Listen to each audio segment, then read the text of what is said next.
on time. Well, we're going live now. Okay, Yeah, now that's we're great. live. I'm just saying, like, It's for just the straight first up. time ever in Black Tower history, we're on Oh time. my god! I don't even know who we are anymore. My name is Jay. All right, my name is Jed. My name is Jeff. All right, so I don't know how to have you guys here. I know how to have one other person here, which would be. Wait, do we have headphones? Like plug in 3.5mm headphones? You can No. pop into I the. don't have headphones. Just someone. I wanna listen love to the how other well ear? planned this is. Yeah, Like, I love. You know can what? tell- I gotta go You work can tell on it's the training Black contest Tower, on and there's myself. no women there. Exactly. I mean, That is. ouch, but also fair. I feel like he's gotten like 3 or 4 messages about different Yeah, that's things the coming only like this moment all where I this feel week. I'm like, so wait, what? This is this, and da da da da da. And he's like, okay, I haven't done it yet. Like, let me figure it out. Sorry. I just patiently waited for the link because I have a husband and a son, and I'm like, it's gonna be as we go. It'll be.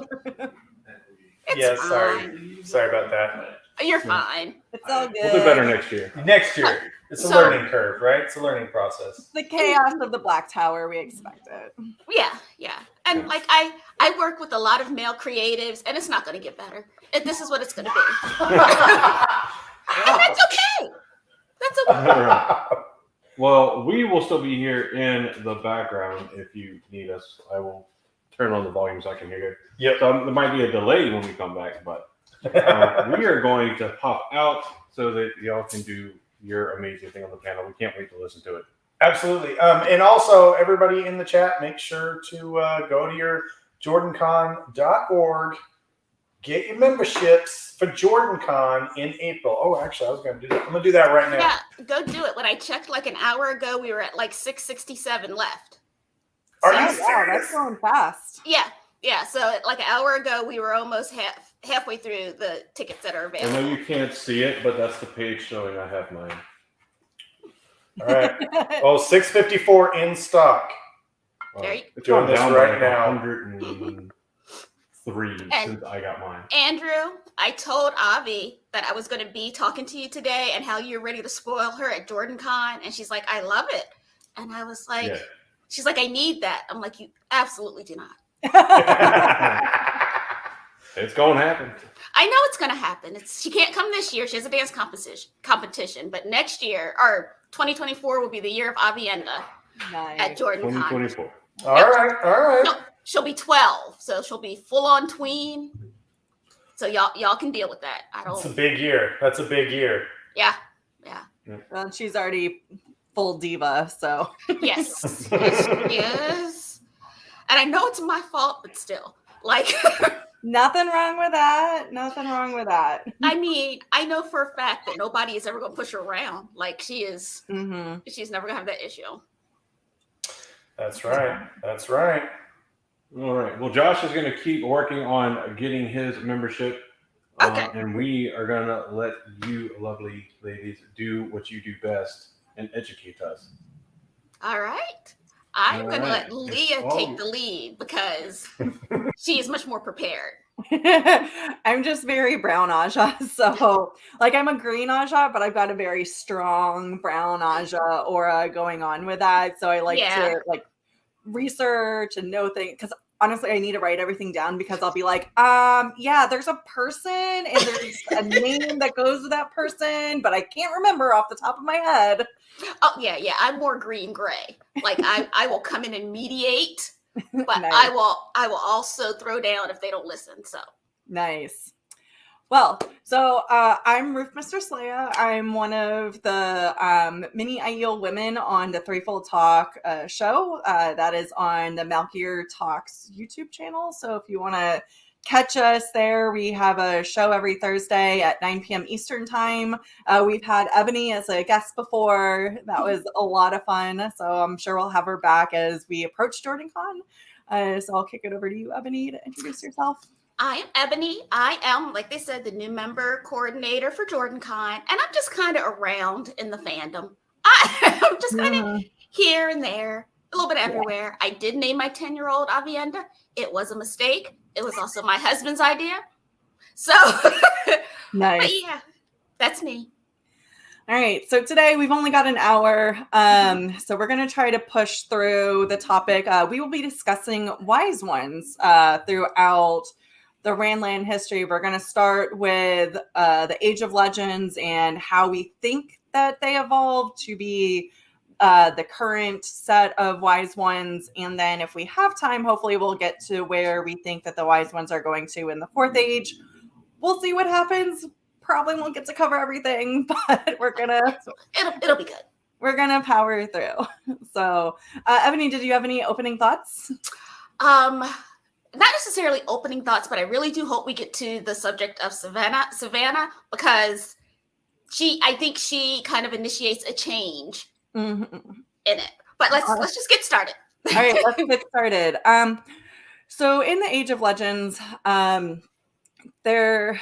as we all know, so spoiler alert, this is full spoilers for all of the books, and then also lots of hypothesization around if you haven't finished the books, something will be spoiled in this one, because you can't talk about the wise ones without spoilers. Absolutely. Yeah. So in the Age of Legends, as we all know, the wise ones, the Aiel, were basically an older version of what the Tinkers were. So they served the Aes Sedai. They were basically this servant class, but was somehow above yet below everybody. So it was like a servant leader. It was very interesting to me, because yes, they were very respected and revered, yet they were still they were the servants. But they served Aes Sedai. It's not like they served just anybody. So I think it was the fact that they served the High Sedai, it made them higher class. Yeah, and so the first thing we're going to talk about, because we really don't, outside of the Shadow Rising chapter 24 and 25, I believe it is, where Rand is going through the columns, we don't really hear a lot about the Aes Sedai in the Age of, or not the Aes Sedai, the Aiel, Yes. those people, the Dashane Aiel from the Age of Legends. So really we just have the him going through the glass columns and the flashbacks. Right. So, and we've got some notes on those. I'd like to go in reverse order of the viewings to kind of do it. It's easier to go backwards. Yeah. And again, this is from Rand's point of view. So we see more of the development of the warrior culture of the Aiel versus where the wise ones come in. Right. So go ahead. I was just gonna say it's his direct ancestors. So when you go through the columns, you see your direct familial line. I want to say it goes. It's the I don't know if it was the father's line because it was Rand. Or I don't remember if Avienda saw her mother. They never specifically said that Avienda saw. Like she did see the visions of the past, and I think Ruark at one point is the one that specifically states it's even though they're not really supposed to talk about it, that it does appear the few times that he's talked with some of the other clan chiefs that they do see different perspectives and they're theorizing that it is their direct, like, and again, like whether it's their mother or their father, I think it's a key member within that bloodline. Yeah, right. The member. Yeah, and so like I've always wanted to see more visions just because we could piece more together. Like you do get to see the start of the Maidens of the Spear. You get to see that first vision from a pseudo firsthand perspective of the first fighting Aiel. Right. More self-defense. What we don't really see is how it's basically the second breaking. So in the big book of ugly pictures, I love that book. It's so wonderful and so awful all at the same time. Yes. We do talk about two different breakings. So the first one is when the Tuathuan, what we become to know of as the Tinkers, correct, when they break off, and then the second division is this break, the self-defense, the children defending themselves as they go to rescue their sisters, and that is the second division. So that is officially the start of the Aiel.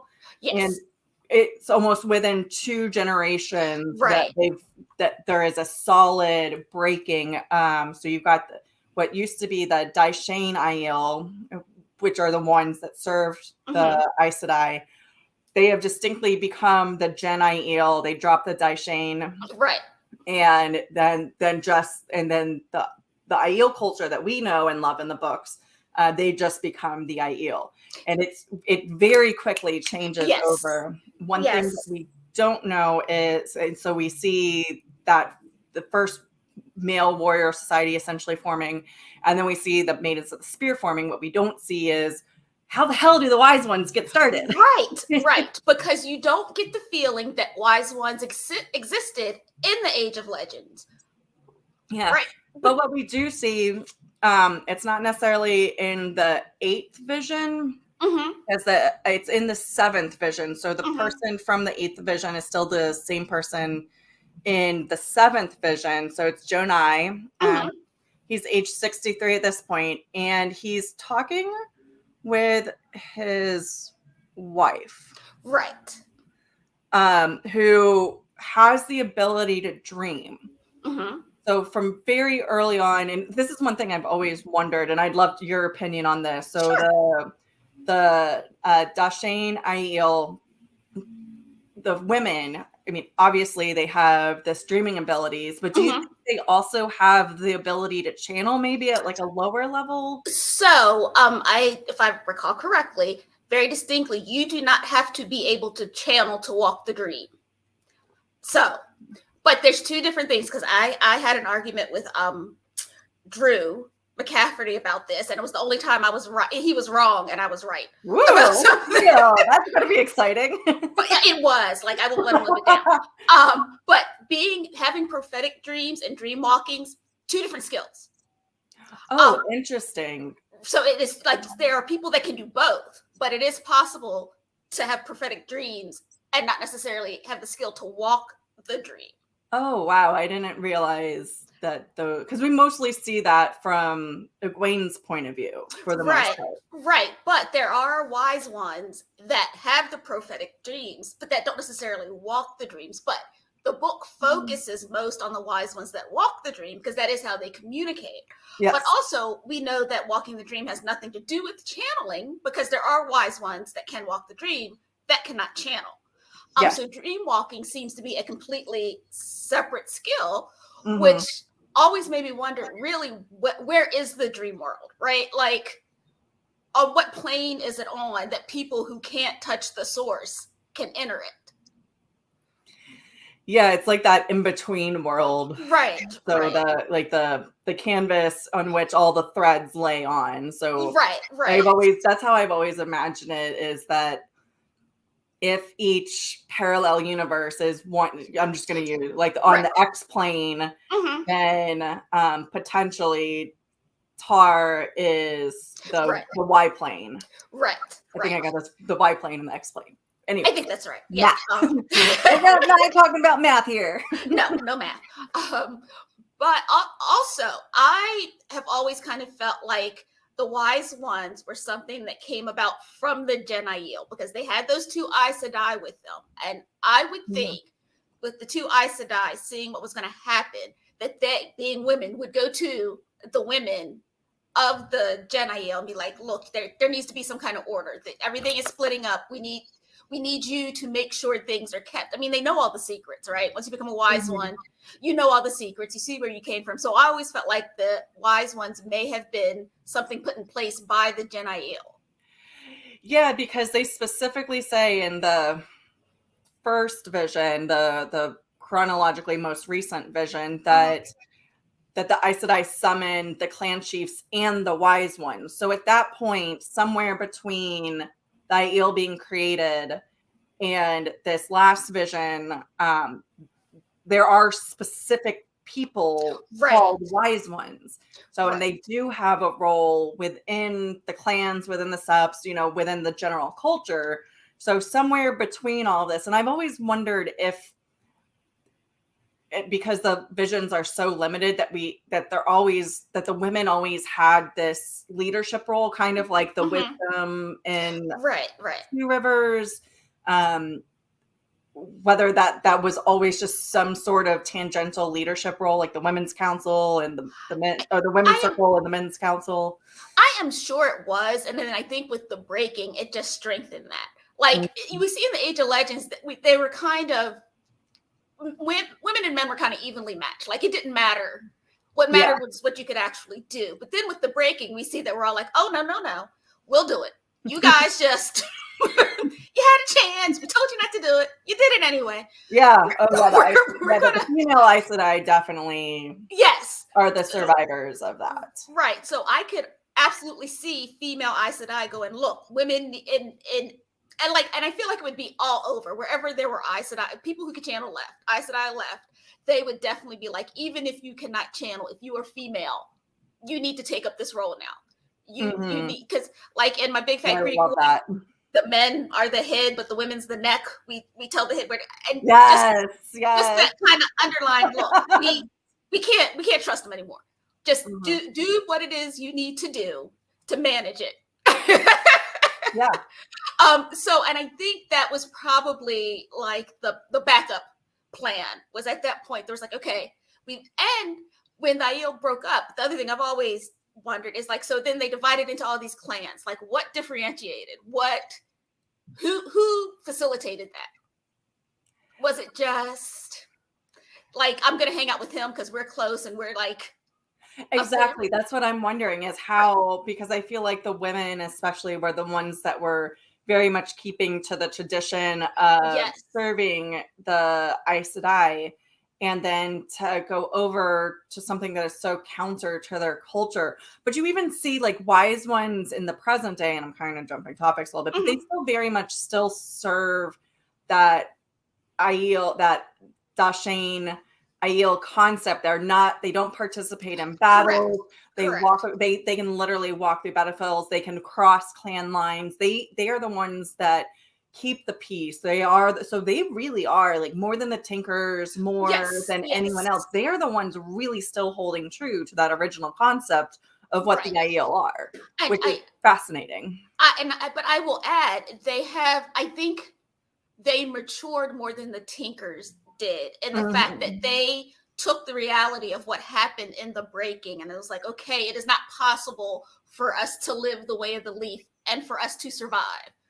So we have to be very conscientious of how we choose. Like, you have to choose your battles. You have to decide who you're going to battle and when. But at the end of the day, we have to remember we all are of the same clan, essentially. Like we cannot get so deep into the infighting that somebody from the outside can come in and destroy us, even though they knew it was going to happen. But I think they wanted to keep that feeling. So when it did happen, because they knew, so to hold on to as many of them as they could.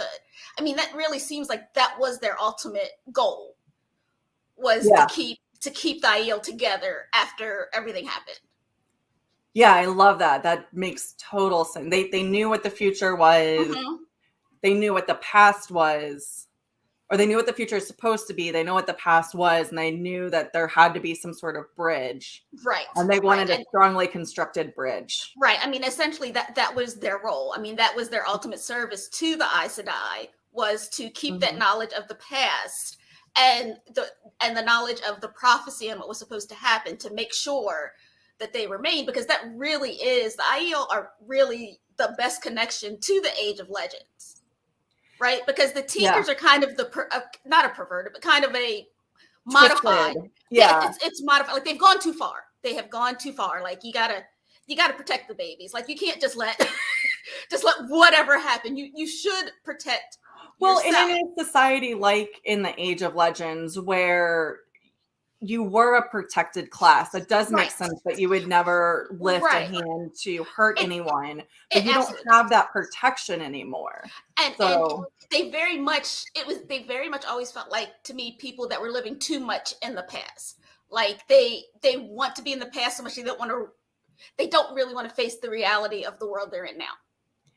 Yeah, and they did just lose so much of the essence. Like they did break that last commandment to the Aes Sedai. So even though in their minds what eventually becomes the Aiels, that's the perverted version of Aiel.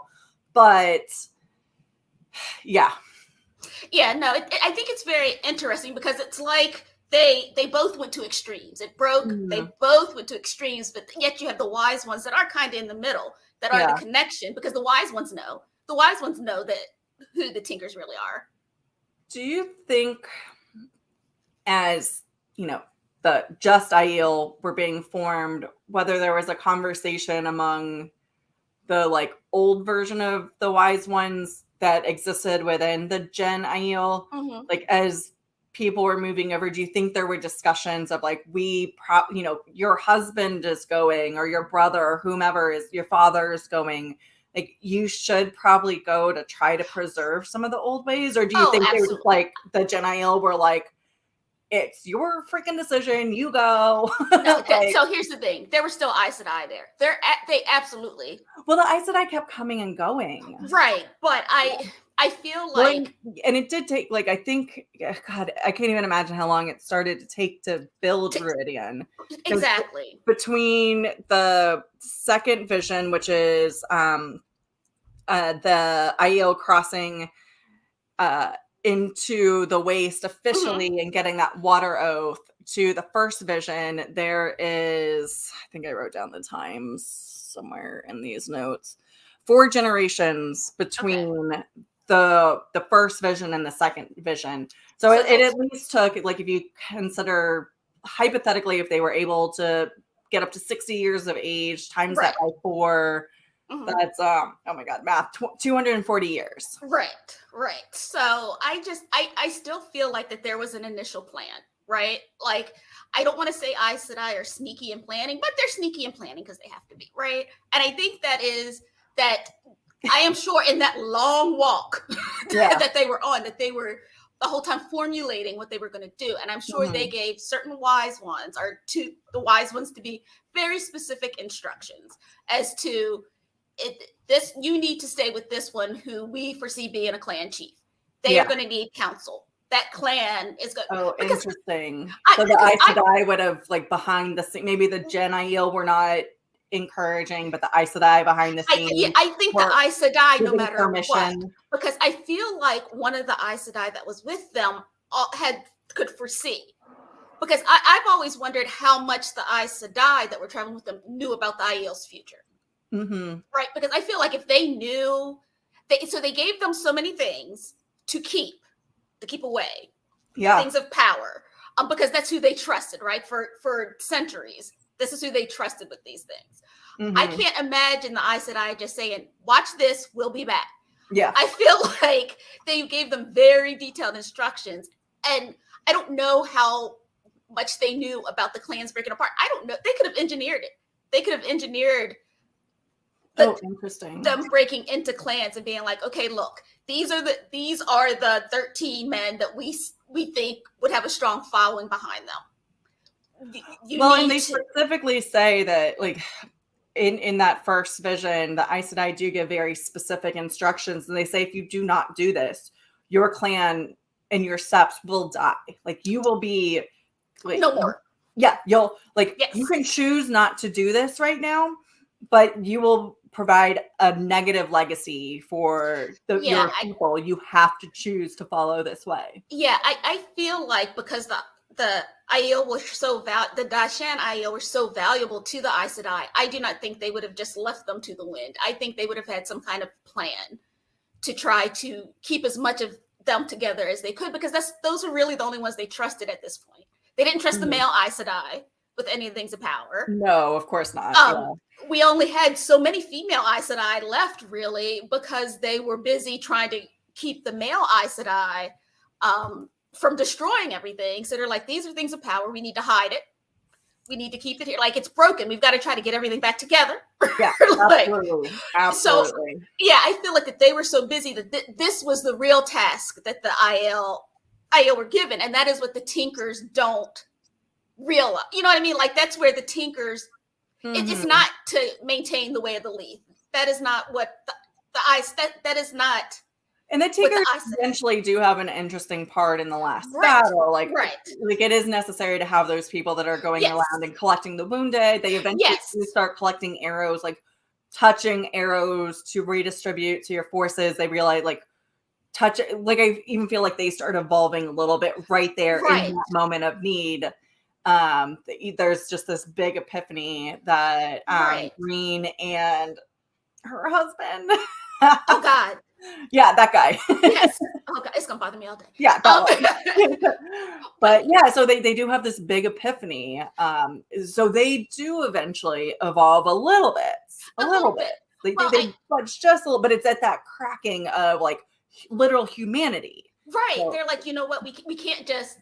I think they finally realizing if something is worth living or having, then yes, you have to put forth some effort, because that's like Absolutely. the Tinkers. They just kind of existed, right? They did. Wonderful They really people, did. friendly people. They'll take you in it, but they just existed. It's like they didn't want to be involved one way or the other. Just whatever happens, which is easy Yeah. to say until it's happening to your people right in your face. And I think there's only two real moments probably in the entire history of the Tinkers, because they were just so, like they constantly ran away. It was the Right. Battle of the Two Rivers, Mhm. where they strap like multiple children to themselves and they're Right. like, when it's time to run wheat, this is our job, this is our task. Exactly. They free up the women of the Two Rivers. Oh God, I'm Mhm. getting chills thinking about this. I love this so much. Like it's just like it's such a like everybody's doing their part, and Yes. maybe they don't believe in any sort of violence, but they are going to do their part, and that's exactly what they also do in the last battle. They start Yes. doing their own.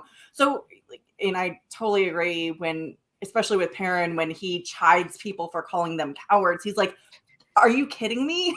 No, They are not cowards. They they are not. They just choose to avoid it at all costs, so they don't get put in circumstances where they need to exert their willpower." Correct. Like they're not out here picking fights, but when the time comes, they will do what is needed within the In their own parameters. way. Right. And within the Absolutely. parameters of the lifestyle they have chosen to live. And really, that's all you can ask anybody to do, right? Like, Yeah. if you're a warrior, go fight, but everybody can't fight, right? You do have to have somebody caring for the wounded and Yeah. collecting. I mean, it's like, are you going to join the army to be a soldier or a doctor? Like, the army needs both. Yes, absolutely. So, Absolutely. So do we have any last thoughts on the Age of Legend morphing of women into the Eyes One culture? I just wish we had more, and maybe the book that's coming out, maybe we'll get a little bit more, because I feel like it's something that Robert Jordan would have at least like sketched out a little bit in his head. He doesn't seem like the writer that would go like they're going to go from this to this and not have that history. I almost messaged Bane and Chiad because I know she went to the archives and did a whole bunch of research on Aiel. Mhm. I just don't recalling from the little we've talked about. I don't think she did a lot of research on like the Age of Legends morphing of the Wise Ones. I think it was more like contemporary Wise Right. Well, Ones. and I don't think people often think about it. I think if you ask the average reader, the assumption is Wise Ones always existed, because you don't think about the fact that they were all servants. They would not need someone to mediate because they were there was no, when they needed a mediator, it would be Aes Sedai. Yes, it would not exactly. be within their culture. So yes, obviously this is something that did not exist in Age of Legends. I feel like it's similar to the clan chiefs, because there is a chance that maybe they were separated in clans, depending on where they were located or who they served. Like, like if there was an Age of Legends version of like the different Ajas. I feel like the Ajas morphed from something. It was well. I mean, there were Aes Sedai who were specialists in things. Like for the most part, we know all the Forsaken had their areas that they occupations excelled essentially. In. Right. Yeah, there was teachers, but they're never referred to as an Aja type or a school type. No. There were schools that were set up for learning centers that were but they did not. So and the Ajas were after the breaking, and I've always felt like that was a little bit. It was too cliquey almost. Like, I understand wanting to get people with the same knowledge together to learn after all this knowledge has been lost. Absolutely, all the people that are good at healing and interested in it, get them. The ones that have a talent for it. But the fact that you're now like, we're a club. And if you don't heal as well as we do, you can't be in our club. And No way. No right, way. like if you don't want to fight in the last battle, like we want to fight, you can't be agreed. Well, Also, you have to have 3 husbands. So I'm totally fine with a 3 husbands card. Give me You a know what? couple girlfriends in there also. I have 1 husband, and sometimes I'm like, you are a lot. Like, Wouldn't it be nice though to be like, okay, you're a lot right now, so go deal with your issues. I'm gonna go talk to husband number 2 or 3. but so I'm getting to the point now where I'm old now. I'm like, if just let me sit in my room, just let me sit in my room and watch Bob's Burgers and relax. That's Nice. I love it. That's great. that's all. But and we don't get that information. But I would imagine that the Aiel that served the healers during that time probably had a different skill set. Like, were they helping in surgeries? Like, were they like assisting? Like, did they have that skill set? The ones that were more scholarly, did they help with research? Like, were they transcribing notes and that kind of thing? So maybe they all were already kind of grouped, and that it just grew from that. Yeah, I definitely agree with that concept that they evolved from what they had previously done. So where it was occupational and they were just leaders within those general communities. Mm-hmm. So, like the Grey Naja probably evolved from whatever warrior, like the armies, the navies, Air Force. Right. So now there wasn't a lot of like military type things. Because at that point in Age of Legends, it was a time of a lot of peace. Like all of the So the post the bore opening, that's when armies started. Right. That's when they were like, yeah. oh, there's monsters coming out. We got to do something. Yeah. And so then that, I think that like, I believe like the weaves existed, but they did things more for sport. Like any type of fighting was for sport. Mm-hmm. It was not. So I think those skills existed, but it was not, you didn't need to create fireballs to destroy people. Like maybe you did it to burn a trash heap or something. Right. Like they could definitely do it, but they weren't throwing them at anybody. Like, so, you used wind as a gentle thing as opposed to trying to knock people over. Right, exactly. But I really do hope at some point we get more information about that. Because I think that would be a really interesting thing to see how they actually divide it up. Well, anyone going back to the archives, if you do any Age of Legends research, comment here because we would love to know.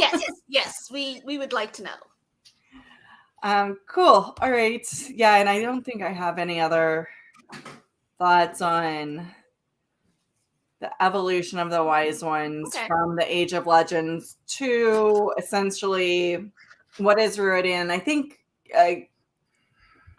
at Rhuidean is the Aiel structure is already set up. So you've got the clan chiefs, you've got 7 under them.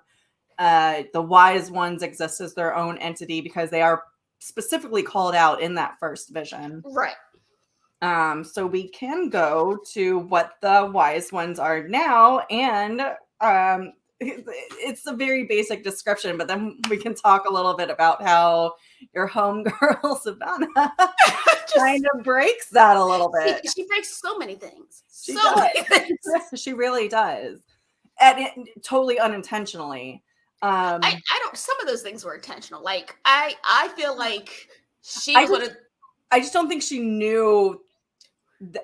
Well, let's get to the part. So the description in the other companion. I love breaking out my books. Is they perform many of the same functions as village wisdoms. They're selected by other wise ones and required to perform an apprenticeship and an initiation at Rhuidean. Most have the ability to channel, though not all. They do manage to find every girl with the inborn ability to channel, although they did not actively test girls for the ability unless the girls wish to become wise ones. So that does kind of indicate that there are potential channelers that are not wise ones, but they just don't have, like, they're not going to die because of it. Right. Well, I think because they handled the channeling much better than the Aes Sedai did. Like, so everybody's super secretive about the past, right? I think the wise ones did well. Now, if you were of any strength, I don't think you had a choice, right? Like, if you had that spark within you, like your Right. favorite girl. Yes. So I would say that if you were born with the spark, you were going to be a wise one, whether you want to be or not. Now, if you had the Absolutely. ability, I am guessing that they would kind of let you go, because like having the ability, that doesn't necessarily mean you're ever going to do it. Yeah. Yeah, you may not touch the source, but I'm assuming if you did start touching the source, then you'd get pulled in. Right. So if you started channeling in some form or fashion, they would, and again, it's a lot of protection. So that's, in a weird way, that's kind of what the Aes Sedai try to do, is they try to protect. Yes, but the Aes Sedai, I feel like much more, it was, I think the wise ones looked at it as more as a gift. You can help our people because of this. I think Aes Sedai looked at it as, this How makes can we use you? Well, yes, as this, we can't trust anybody. We're in charge. If you can do what we can do, you have to come over here, pick which club you're going to be in. Yeah. And then do what we tell you to do. Absolutely. So that did make and it we'll brainwash you into wanting to be one of those people by the time you get up to our level. Right. I think they were much more aggressive with how they treated women who could channel. And like, if you were a wilder, then they were so disrespectful to you. Right. Yeah, and wise ones definitely like there is no such thing as wilders within the Aiel culture. Right. So if you channel, you will become a wise one.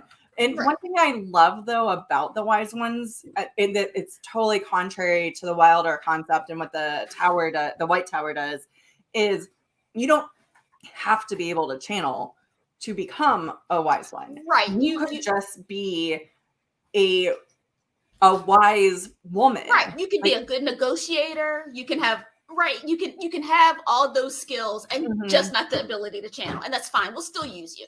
Like, it's not the fact that it's not a requirement.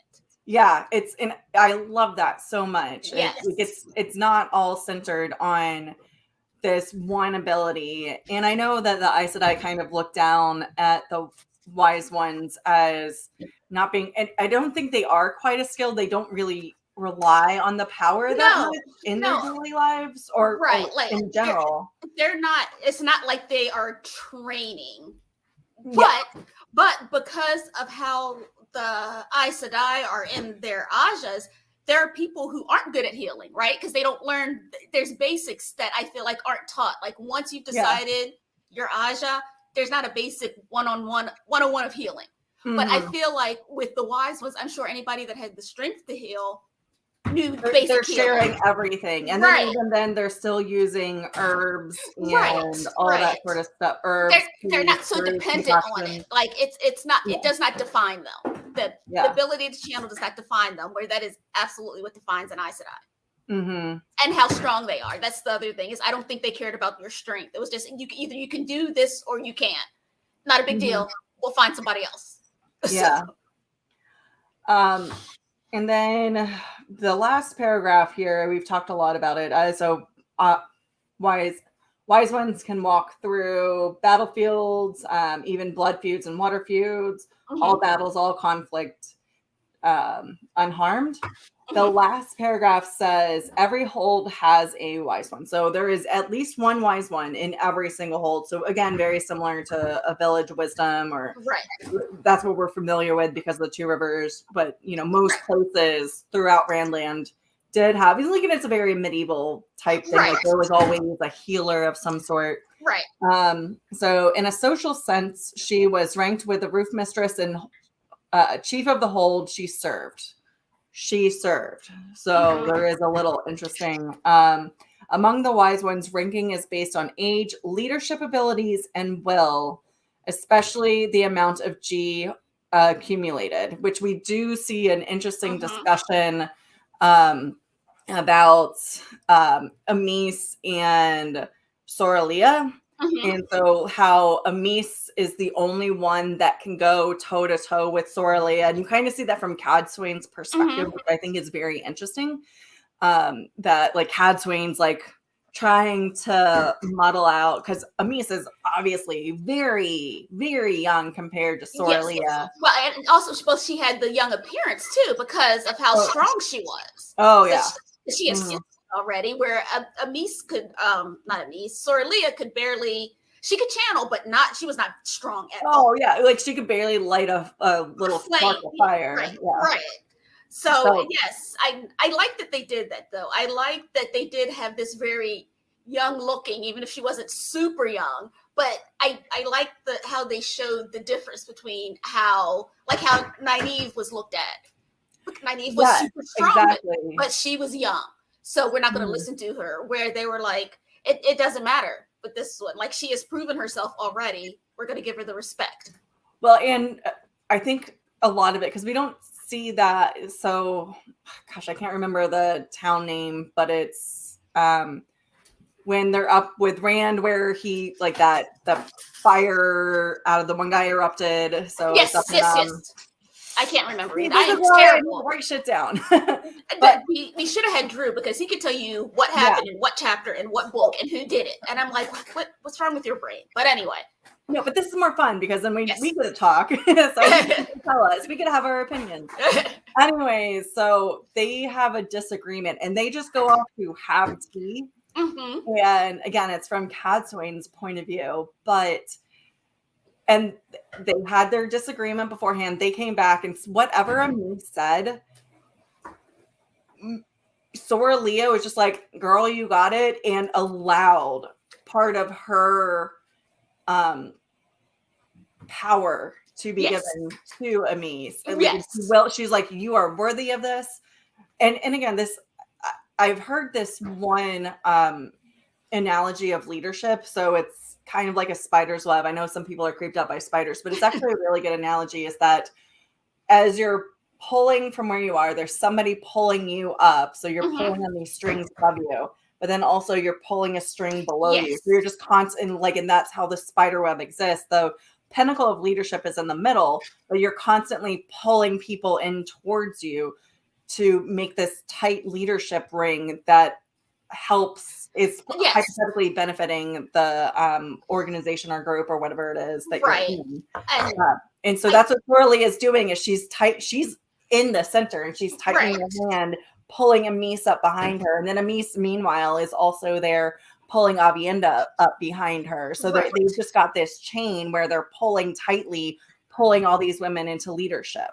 Right. Well, the best way to make sure that your ideas continue into the future after you're gone is to bring somebody up behind you that thinks the same way. And that's the one thing that Aes Sedai didn't do very well. It's like they were all out for self because they served so many countries and so many people. They didn't necessarily have that loyalty to these are my people.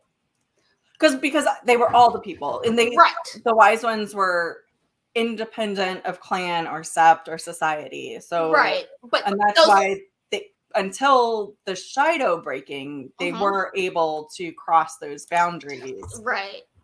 So we could talk a little bit about what the Shido did. They started breaking the wise ones' cultures, and then we can also get into, again, I know you're really excited to talk about Savannah. Well, so I appreciate anybody who's like, I'm going to advocate for myself, but we can't break everything. Yeah. But yes. So when they decided to break, they just decided they were going to do their own thing, and purely influence of Forsaken. But also, it was all one woman's desire to have power. And while wise ones have power and everything, still being able to have a clan chief that is pretty much under your thumb. I mean, because the wise one does serve the clan chief, right? Yeah, with the expectation that she is his equal, right? And you can see almost every time that you have a clan chief's POV and there's a wise one involved, he's just like, I'm just not even going to mess with that. Right. So I'm basically just going to do what she says because, I'm not going to win this battle. but also, they have been through the pillars. They know. So the clan chiefs and the wise ones know. And I think the clan chiefs understand that while they work in tandem, it is really the wise one's responsibility to hold things together. Yeah, it's like the general versus the like king or something. Like elegant Right. king is the wrong word, but like that Right. associate like the operational versus the administrative. Right. I Right. mean, yeah, military. So I'm used to those terminologies where Yes. you have two different chains of command that you report to. One Right. is who tells you what to do in the middle of a battle, and the other one is what you do on a daily basis. Right. Right. Yeah, so when the Shido decided that they were going to break off, I don't know. So I know we had a couple of mean wise ones. I really do feel like there were so many wise ones that did not want that to happen, but you had two bullies. Oh yeah. You had two bullies and the Forsaken working that. Oh yeah. So I honestly feel like that was just a plane that was going to crash because your pilots were not concerned with the passengers. Yeah. And I mean, so I will say Robert Jordan did a good job of showing that type of personality and selfishness can be found anywhere. Like, I don't think there's any group of people, in the book, like the Dark Friend gathering that they have when they're like, there's people, right? There's even Tinkers there, right? So, right, yeah, right. So I do love the fact that in the Wheel of Time, it's no personality really is specific to any culture. Like anybody can be corrupted. Well, there's even good people within bad groups, like Varen. Right. Well, poor Varen, bless her heart. Bless her heart. She was just, I mean, I feel for her. Like, I mean, what else were you going to do? What else were you going to do in her city? You had nothing else to do. But even then, she used it to her advantage. Absolutely. Right? But it just, the Shido, and we know it had to happen, right? I feel like it did have to happen. I don't feel like it had to happen. I do think ultimately humanity makes things like that inevitable, and I hate to sound so fatalistic, right? But you do just people get attracted to people who are like-minded. Yes. So and also, you know, as you're raising kids, like as you're raising an entire group as a society, if you're starting to already deviate, so you had Couladin, you had I don't think you he had just people wasn't very smart. who were already starting to deviate, and like basically all the Shido or all the Aiel admit that the Shido are like honorless. It's already a reputation that they have. I mean, that's where the bad guys go. They actually didn't participate in in crossing. I going to the stone. Right. So they were already exhibiting things that were counterculture almost to what being an Aiel is. And then the situation with Rand just starts exacerbating those bad qualities. And yeah. But then what Savannah did, again, she like kind of accidentally broke the whole wise one. Right. Like you can't just say it. You can't just say it and wear jewelry. That's not. Yeah.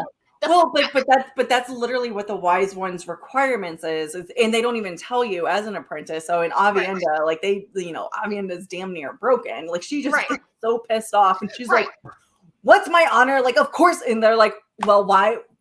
You know, and the wise ones keep antagonizing her, like trying to get her to just be like, "I'm a wise one." Exactly. That's all they need. That is their only requirement to become a wise one, is to declare yourself. So even though there's this structure of going through your apprenticeship, going through the columns, going through the rings, you actually, that is tradition.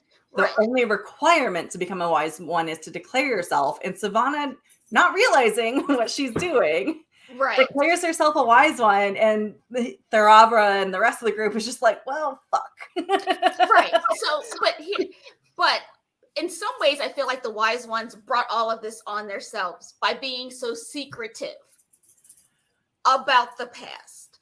And the fact that, so like in theory it had worked for years. Like, we'll put them through all this, they'll learn from being around us, and then finally they'll get that confidence, and then they're ready to be a wise one because they're not letting anybody push them around. Yeah. which is Exactly. Yeah, because you That- the build up space- that confidence through your training. right. But with the other one, she's just like, all right, I'm gonna do this. And like nobody's like, but you might want to go over here and check out these columns because like she doesn't have the history, she doesn't have the knowledge of what it No. is it really means to be a wise one. Well, and she's also trying to be a clan chief at the same time. Like she Right. is as terrible of a person that she is. And I actually did She's very a ambitious. podcast with the guys from the Black Tower about this. Mhm. Like, you gotta love her self-confidence and just Yes. like she is like, I am here. I am now the version of a queen. I am a wise one. I am a clan chief. You will accept me. And because she has this like BD energy, Mhm. everybody's just like, okay, like See, we can't argue with that because I mean, obviously, you know what you're talking about. yeah, see, and that is the problem with my Avienda. That is exactly the energy she gives off. And I'm like, oh my God, I cannot. But it's fine. It'll be fine. But I do like my only concern with her going off like that is the fact that she did not stick to the traditions. And that is part of the purpose of a wise one, is to hold those traditions. But for some people, just following a tradition without an explanation is not enough of a reason to keep doing it. No, yeah, exactly. I totally agree. So Well, I and that's think why Theravra, after the defeat by Perrin and the Shan-Chan force, Theravra is just like, we're going back to the threefold land. We're going back to our origins and where we come from. And I've always been curious about what actually happens with a Shido that cross back, because I think they basically completely avoid the last battle. They're just like going right. back home. And I wonder too, because we do see Sharans, right? They're out and about now. Like, Yeah, and like they I wonder if they end up getting swept up somehow in the last battle, because it's going to take them months to traverse from where Like they are, and it's not like the last battle is within 2 months, 2 to 3 months. right. They won't have the time to get back. So I just wonder if somehow they end up getting swept up in something. What I really have to wonder is, I mean, they're absolutely going to break the dragon's peace because they're not part of it. But like, are they going to? Shit, I never thought of that. Right, Well, but are they going to stay? Are they just going to be? We're staying in the threefold land and just be the last remnants of what we know as Aiel, while the rest of the Aiel are like, we'll stay in the wetlands. We'll go back and visit, but we need to be here now because the dragon came, and now this is our new purpose. We completed our purpose for the Aes Sedai. This is now our new purpose, so we have to be here in the wetlands. That's really interesting. I never thought that that they might be ones to break the dragon's peace, but also like that's basically the two options: is they just sit there like rock hard but asses, right, and like around Viridian or whatever hold still stands. I feel like most of the Aiel will probably come over the wall, but again, there's traveling, so they can actually probably still all stay within their hold. And then if they're needed, just somebody forms a gate to. Right. I feel like it's almost going to be like the military is now. Like you'll send a unit that'll serve so much time in Andor. And then after 6 months, you'll switch out and it'll be another group that's just there. Ooh, I like that a lot. You know what I mean? So they can, because they're still going to want the wise ones. They're still going to want to keep the tradition. They're still going to be wise ones. They're still going to be clan chiefs. They're still going to have to go through the pillars. Yeah. Right. So they're going to want to keep that. I think they will. I wonder if they'll start going through twice though. I think so. With Avienda doing that, I think they will, because look at how much it helped. Right. And knowing how to change things. So I mean, just the fact that the dragon's peace exists, as well as the fact that Avienda decided or was told by Sorelia to just change a name of one of your children. One of your little prodigy things, those little minions that run around and drive you freaking crazy. Change just one of their names, and then that means it automatically somehow changes the future. Yes. So I think I really do think they're just that they will remain there, but I think the Shido, I feel like they're going to continue to be a problem because they seem to have attracted people that have that personality. That there's going to be another one that is like, Interesting. you know, because that is kind of the, like, definitely Savannah went too far. Like, I think there's going to be people that's like, she went too far, but. So, but a lot of the problems that the Shido had, like besides just being Shido and annoying, like kind of the bane of Aiel existence, the fact that the last battle exists, happens within their lifetime, and then do you think that they might change their tune after that, or do? So maybe some of the younger ones. I feel like anybody that was an adult before the last battle, they're not going to change, right? Like they're going to essentially be the boomers. They're going to be the ones that this was never right. He wasn't the real dragon. I don't care what happened. Yeah, but like I think obnoxious ones. Right, but I think the younger ones coming up are going to be like, well, they're growing up in a different world, right? Yeah. They saw this happen. 9 times out of 10, there's going to be the ones that just want to think the opposite of the older people. Because that's just how young people are. You know what I mean? Like, they're going to be like, we're sitting in the desert all the time. These other Aiel are getting to take baths and everything. Like, why?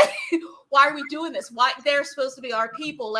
So I feel like that maybe a younger generation of the Shido may come over. But it's going to...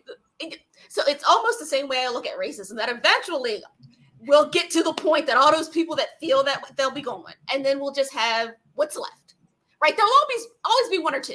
Right, there's always going to be 1 or 2 because it's very. I think it is human nature to kind of want to be around people that are similar to you. Mm-hmm. And if you're having if things in your life aren't great, it's much easier to blame somebody else, right? Yeah, for sure. And to be like, they're different. They're different. They're different. So there's always going to be that type of thing. But I think there will be much less of it. So I think as the Shido, if the clan grows, it could very well just dwindle away because eventually they're all going to be related, right? Yeah. So you can only marry within your clan so many times. Well, and I also wonder how much they're going to start branching out of the Aiel culture, and like Avienda marries Rand, so right, like you start getting these mixed bloodlines, right? So that is another thing, which is I would have loved to have seen like 20 years into the 4th age, right? Yeah, like are there people that are like, I'm Andorian Aiel, or are they just, I'm from Andor or I'm Aiel? Right, like, or it doesn't even matter anymore. Like, is anybody will it matter? Because like after the breaking, things absolutely after the breaking, no matter what you were before the breaking, wherever you were stuck, you're that now because you can't get back. You're not necessarily stuck again because traveling exists. So yes, but I do feel like that's definitely going to change the shape of what the 4th age looks like, especially early on. Right. And yeah, there's just so many interesting possibilities about the 4th age due to what was learned, honestly, within like 6 months, a year prior to the last battle. So much is learned. Right. And then the Sharans, like we haven't, like, are they going to get it together? We haven't been to the Isle of Madman. What is happening down there? Like, well, and then also what's happening over in Shanchan. Right. What? Because your girl. Tuon. Yeah, Tuon and Matt and Min. Don't forget her name. You are the Empress. But you know what? Because her name should have been Ebony. But without the flaws. I'm the Empress without the flaws. You got something wrong. Well, you know what? I always say, people complaining about the show. I'm like, Robert Jordan could have been here and done it. And I still would have been like, that's not what you meant. Because that is not how I saw it. So that's not what you meant. Oh, the amount of book cloaks that I've seen, like, naive sword wielding and the. Just be happy that we can introduce a whole nother generation to the story. That is. Well, and I know you're very prolific on Twitter, and one thing that I do love is I can't imagine how much interactions that you get with not only newcomers to JordanCon, but new time readers and their enthusiasm. Like, I love post time readers. I have I know we're almost out of time, but I have a 21-year-old son for years. So all my children, I've introduced him to Wheel of Time and been like, if you want to And Doing God's work. right, We're well, doing so the lights work. well, so here's the thing. My daughter's more into sci-fi. She did Harry Potter. My 25-year-old is more sci-fi, but she's going for a PhD, so she doesn't read for fun right now. Yeah. So my No. son also never really interested, though I always joked about him being the Dragon Reborn because he loves the moon. And just weird things would happen around him. I'm like, okay. But he sat down and watched the show with me, and he was like, Mom, I might read it. Oh, So cool. that's great. that's what it took for him to kind of be interested. I'm like, now it's not the same. I told him, like, they did some major differences. I can explain why, but it's still the same basic story. So absolutely, if you want to sit down and read it, and it's so funny, he was reading and he's like, Robert Jordan sure did like describing clothes. I'm like, you're not wrong. You are not wrong, honey. But yeah, no, you gotta get through that. You got it's a good story in there. Just Very good story. yeah, and no costume should ever be wrong because he told you exactly what it looked like, down to the number of buttons. But it is 5:00, and I do have to go because we are having All poker. right. Yeah, and I think I enjoyed it so Poker, much. guys. This was Yeah. great. I will All right. definitely come back on the show. Yeah, you better come back. Well, come back on our show. Yes. Threefold Talk. That's what I was talking about. Yeah, and I'm sure the Black Tower guys would be happy to have you. So I don't know. Andrew keeps saying he's going to spoil Avienda when she comes to Jordan Con. I'm like, I don't know that I want that. But there they are. there they are. Did you guys take a nap? I don't know that they can hear us. How about that? Okay, they're back. Also, okay. Norm has arrived. He's in frame. Norm, say hi to all the people. What's up? He won't be able to hear you because of how we got Okay. the things. But anyway. All right, well, I've got to go be the hostess with the mostest. This was so All much fun. I'll see you guys on Twitter. Thank you so Yeah. much. Sure. Bye. Thanks for coming. Of course. Hey. And Leia, thank you so much. We got to listen to that. That was a super fun. Thank you so much. Yeah, we didn't get quite to the we talked Never about did. the You're photo always in the fourth so- age, but you know me, I can talk for hours and hours. You're always so prepared and so meticulous. You do too good. That's what the problem is.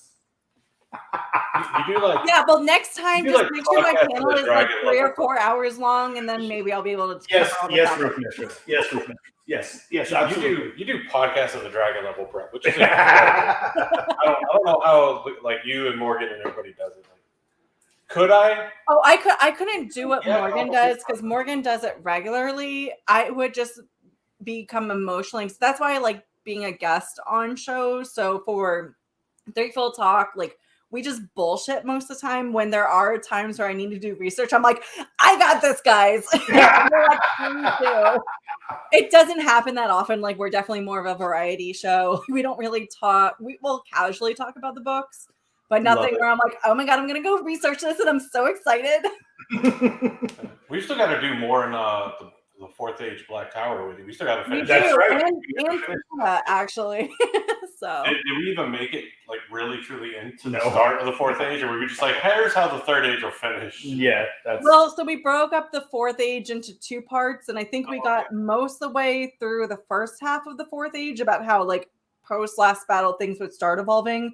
We didn't get in at all into the second part of the fourth age, which was going to be like essentially the next breaking and whatever. Yeah. good I time. don't know. I still saved my notes from that day. So. Hold on to them because we're definitely going to readdress We got that. to get that scheduled. You know, Don't we got threaten me with a good time. a whole other year to schedule out now. So we can definitely Yeah. make it happen. All right, so everybody Don't in let chat, us forget. everybody in chat, thank you so much for being here. Be sure to go check out, go get your JordanCon tickets. Okay, first and foremost, go right now. They're selling fast. And Yeah, 'cause then I bought mine 2 hours ago now, yeah, and there was already like 105 gone. yeah, And you bought yours. and it says Right there's after like this panel started. 650 left. Yeah. So it's just the hour between me getting mine and Josh getting his. Couple 130 hundred, of them were already Yeah, gone. so it's insane. So jump on that ASAP. You do not want to miss out. Jordan Con is a great time. Well, Jordan's pretty good too. Jordan pretty good too. I mean, you got Robert Jordan, you got Michael Jordan, you got Michael B. Jordan. All the Jordans. Crossing Jordan. She was beautiful. Jordan. Okay. That's right. Okay, so and then also go to the Threefold Talk and listen to more of the lovely Roof Mistress because she's supremely talented, eloquent and amazing, and super intelligent as well. Go check her out. I'm just mostly drunk on that show, so I'm not usually like the smarty pants that I was today. We kind of do that too. I don't know if you noticed. Well, you guys, thank you for having me on. You guys have a great time. I'm very jealous that you guys are all out in the SoCal environment this week. Indeed. I am not. I think you guys are doing the taint next. I'm definitely not sad that I'm missing that because in like 20 minutes because it's 2:30 technically. Yep. I mean, we can start it whenever. It doesn't actually need to start at exactly 2:30. Right. On the schedule, it's 2:30. Right. Sorry, he can't hear you. Yeah, Leia, he can't hear you. Sorry. rude. What were you saying? Sorry. Oh, don't worry. You know me. I'm just sitting here drinking some prosecco. So. All Prosecco's always fun. Right. That's what I'm saying. That's right. So, all right. Well, thank you sincerely once again. Thank you so much for being here. Really, really appreciate it. Always a pleasure. If you refresh, sorry, am I talking over? No. Nope. Okay. If you refresh the page after you like the video and subscribe to Black Tower Podcast and all that stuff, the link to the next segment that starts in a little under 30 minutes. Yes. The game show is in the show notes now. It's in the description, so you don't have to hunt for it. Yep. And if you're in the Discord, well, it's in the list of, hey, That's Black right. Tower just uploaded a video. That's right. So thank you so much, Roof Mistress. As always, your presence is greatly appreciated. Thank you, everyone, for being here in the chat. Thank you so much for being amazing and awesome and joining us for the first panel for the fourth Gathering Madness. Yep. Hopefully, set the bar really high. Wow, let me have some. You did. Yeah, you did. Yeah. You did. You always do, though. You always do. Don't act like you don't. Let's be honest. If it involves bars and Leia Roof Mistress, it's gonna be pretty high. It's going to be pretty high. That's hot. That's hot. All right. Love you guys. Thank Have a you great so weekend. much. I can take the reference by Talk to y'all slapping you. later. Good night. Bye-bye.